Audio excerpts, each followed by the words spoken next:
Vote যত এগিয়ে আসছে, রাজ্যের শাসক বিরোধী সহ সমস্ত রাজনৈতিক দল বিভিন্ন ইস্যু নিয়ে ময়দানে নেমে পড়েছে। গত বৃহস্পতিবার রাজ্য সরকারের বাজেট পেশ হয়েছে। এমতো অবস্থায় আজ তারকেশ্বরের চাপাডাঙ্গায় শিক্ষিত বেকার যুব সমাজের চাকরির দাবি নিয়ে গণস্বাক্ষরে নামল তারকেশ্বরের বিজেপির যুব মোর্চা। এদিন বিকেলের এই কর্মসূচিতে উপস্থিত ছিলেন আরামবাগ সাংগঠনিক জেলার বিজেপির সহসভাপতি গণেশ চক্রবর্তী, তারকেশ্বর বিধানসভার কনভেনার রতন মণ্ডল সহ অন্যান্য নেতৃত্ববৃন্দ এবং বিজেপির যুব মোর্চার সদস্যরা। এদিন পথ চলতি যুবক যুবতীদের কাছ থেকে চাকরি চাই বাংলার দাবি নিয়ে গণস্বাক্ষর সংগ্রহ করতে দেখা যায়। এ বিষয়ে তারকেশ্বর বিধানসভা বিজেপির কনভেনার রতন মণ্ডল কি জানালেন তা দেখে নেব। হুগলি থেকে সমীর দাসের রিপোর্ট, ওয়ার্ল্ড পাবলিক টিভি। মুখ্যমন্ত্রী একটি বাজেট পেশ করেছে। আমাদের শিক্ষিত ছেলেরা তাকিয়েছিলাম, আজকে আমাদের যে শিক্ষিত বেকার ছেলেরা কিছু আশা ছিল যে হয়তো মাননীয় মুখ্যমন্ত্রী আমাদের জন্য কিছু করবেন। আর আপনি দেখতে পেয়েছেন আজকে উনি আমাদের যে ভাতা ছাড়া আমাদের শিক্ষিত ছেলেদের জন্য কিছুই দেয় না। আজকে 21 বছরের পরে ছেলেদেরকে উনি কি করলেন, যুবক ছেলেদের জন্য ভাতাশ্রী চালু করলেন, যে যুবকশ্রী। তাহলে আজকে এই রাজ্যের এসএসসি নেই, টেট নেই, কোনো পরীক্ষা নেই, রাজ্যে কর্মসংস্থান নেই। আজকে 26,000 শিক্ষক চাকরি হারিয়ে বসে আছে। আজকে শিক্ষিত ছেলেরা বা আজকে আমাদের বাড়ির বাবা মারা আজকে ছেলেদেরকে যে শিক্ষিত করবে, কিভাবে শিক্ষিত করবে? এই রাজ্যের পরিস্থিতি আজকে না আছে কর্মসংস্থান, না আছে কলকারখানা, না আছে কিন্তু। তারই প্রতিবাদে আজকে ভারতীয় জনতা যুব মোর্চা তারকেশ্বর বিধানসভার পক্ষ থেকে আমাদের এই ক্যাম্পেনিং, যে চাকরি চাই বাংলা। ভারতীয় জনতা পার্টি এই পশ্চিমবাংলায় ক্ষমতা আসলে আমাদের প্রথম কাজ হবে যে আমাদের যে পশ্চিমবাংলার যে যুব সমাজ তাদেরকে কর্মসংস্থান বা তাদের চাকরি সুনিশ্চিত করা। বিধানসভায় আজকে ভারতীয় জনতা যুব মোর্চার পক্ষ থেকে আমরা এখানে সমাবেত হয়েছি যে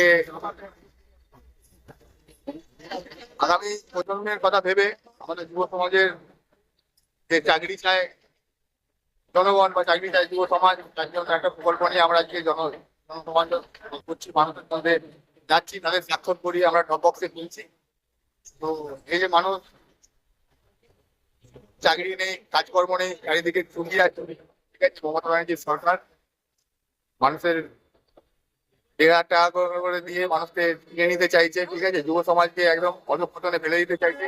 তাই আমরা আজকে পথে নেমেছি আগামী যুব সমাজের কথা ভেবে। মিনিট আর রাখতে চায় না পশ্চিমবঙ্গের যুব সমাজ, পশ্চিমবঙ্গের মা বোনেরা। আজকে কি অবস্থা হচ্ছে, আজকে যখন মা বোনের ইজ্জত লুণ্ঠিত হচ্ছে আর তখন বলা হচ্ছে ছোট ঘটনা। তাই এই পশ্চিমবঙ্গের মমতা ব্যানার্জি নামক পরিপূর্ণ ওই মমতা ব্যানার্জির থেকে মানুষ মুখ ঘুরিয়ে নিচ্ছে আমার মা বোনেরা।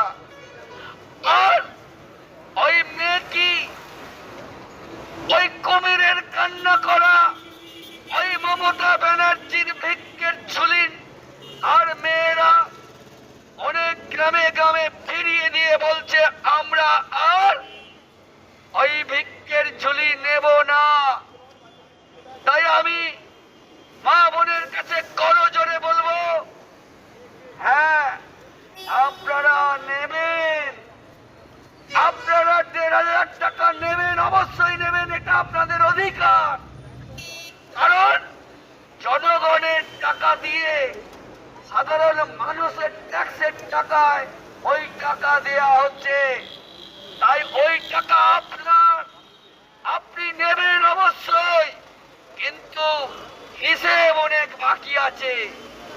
আজকে সারা পশ্চিমবঙ্গের বেকার সমস্যা যে সৃষ্টি হয়েছে, আজকে চাকরি নেই, আজকে মাস্টাররা রাস্তায় আন্দোলন করছে, শিক্ষা ব্যবস্থা ভুলুণ্ঠিত।